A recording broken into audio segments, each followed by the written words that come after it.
So tell me about value economics. You said something that spurred on some initial thought for you and kind of framing the book, or at least the thought process and the college education and the blog post that led to the book. You said, you were talking to your mom and she's like, well, you millennials don't believe in anything, which my retort to that would be like, well, good job, Mom, not instilling any confidence and believing anything. Maybe you guys should have got to church or something, or whatever she wants you to believe in. Yeah. So tell me a little bit about that conversation, and then how does that lead into writing a book called Value Economics, and what does that even mean? Yeah. So, a lot of people are commenting around, I'm actually Gen Z. So millennials, I think I'm a very old Gen Z and a very young, or like I'm not quite a young millennial. I'm a very, very old Gen Z. So I'm like an elder statesman for like people in my age. And so I think there was this quote by Neil Ferguson, who's this famous historian. I don't know if you know who he is. Yeah. And he basically said, the data is in that, Gen Z is pretty messed up. Like that was literally the words that he used for all these people. And it's very true. And so I was talking with my mom about we were having a conversation, I think mostly centered around belief in something or everything else. And she said exactly what you said, like, you guys really don't believe in anything. And so I kind of took that, kind of hard. I was like, well, I think it's kind of harsh or whatever. And so, right. But I thought about it, and, you always want to take something like that, that's a pretty bold statement like that, and really, in my opinion, at least analyze if it does have merit. And so I thought it did, although I didn't think it was totally, accurate in a lot of ways. But I went and I analyzed it. I started thinking about it and, tossing all these weird thoughts around my head like I usually do. And so I ended up just kind of thinking about a relationship between the act of valuing something and the act of sacrificing to get that something. And so my thesis was, and I think this is pretty universal across no matter how you think about things, it's just that the more you value something, the more you ultimately sacrifice to get that something. And the less you value that something, the less you will sacrifice to get that something. And so, again, I was just kind of like, cool, whatever. And so I kind of put it in the back part of my brain and just moved on with my life. And then about 6-ish months later, or 5-ish months later, it was October of 2019, right before the pandemic hit. I was in my senior year of college, and I was basically having pretty strong senioritis, thinking I was going to ride into the sunset until COVID, wrecked my sunset. And then I was kind of in my economics class, and, you had to take an advanced economics class to graduate. And so I was just kind of chilling in the back with my buddies and seeing the professor, who was a really nice guy, go through some basic supply and demand curves. And so I had kind of a click moment where I was like, okay, this is a relationship between two things. What I was talking about was a relationship between two things. I knew I wanted to start a blog. I had already bought the web address, the intellectual property, kind of everything be set up and everything. I just had to really spin up and design it and all that kind of shit. So I was thinking about those two type of things. And so I was like, okay, this would be a good first blog post. Why don't I try to at least take my original idea and model it to see if it would work in a setting where I can have a defined model with constraints and variables and everything inside of it to test and see if it's right. So I did it. And besides I have a blog post. That was my first post I made as a wannabe internet blogger, as I call myself in my book.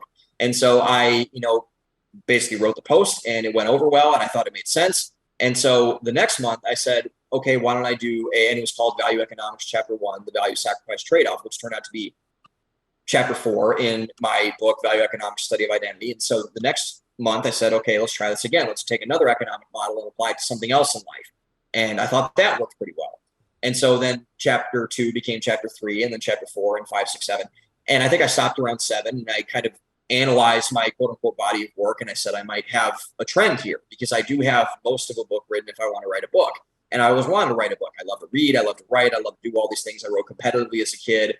I read almost a book a week. And so I was like, this could work out pretty well. And I remember talking about the idea with my parents, and my parents, to their credit, were just like, go for it. That would be awesome. And so in October of 2020, I fully committed to writing a book, spent the next year kind of finalizing and rewriting everything and fine tuning all my points, stringing the line of thought together. And that line of thought was about the subject that my mom talked about earlier, was about identity and really who we are and everything else like that. And identity is a pretty hot topic now, as you were talking about a little bit earlier, because people are kind of saying, I identify as this. This is my identity. This is who I am. And I think a lot of the stuff has merit. And I think a lot of the stuff really does kind of go into a deeper level of what we're doing. But I don't think it's enough to justify each individual's person's worth. Because if I were to ask you just a general question, what is a white person? What is a black person? What is a Latino? What is a transgender man? What is this? What is that? What is this person? You could say probably the very scientific answer, which is the amount of melanin in their skin, a person who has a gender change surgery, whatever that could be. But at the end of the day, you'll end up stereotyping that person in some way if you just keep it and limit it there. You have to go deeper than that. And the way I was brought up, especially by my father, but my mother really too, my dad just banged the table quite literally every night about this. He mentioned values and everything that pertained to values. You always got to go back to your values, go back to your values, go back to your values. So that was an interesting question, because it's one of those things where, you know, if I told you like what a circle was, and then I asked you to define a circle, I don't know if a lot of people could really define an answer off the top of their head, because we're so used to seeing circles. And I was so used to hearing the word values from my father. And so that led me to another interesting question. Okay, what is a value? What at foundational level is this? And so my thesis was that in order to correctly construct your identity and have the best chance of living the best life that you can, you have to distill it down to your individual values and what metaphysically makes you up as a person, at what you believe as an individual. And then after that, you could really go through your life and have a productive way about doing that. And so the rest of the book was framing about, okay, one, how to define individual values, how to make individual values and create systems out of those. And two, what are some principles that are at least sourced from economic theory that you can apply and use to kind of chart your course throughout your life. And so that's what ended up turning out to be all 10 chapters plus an introduction, closing of the book.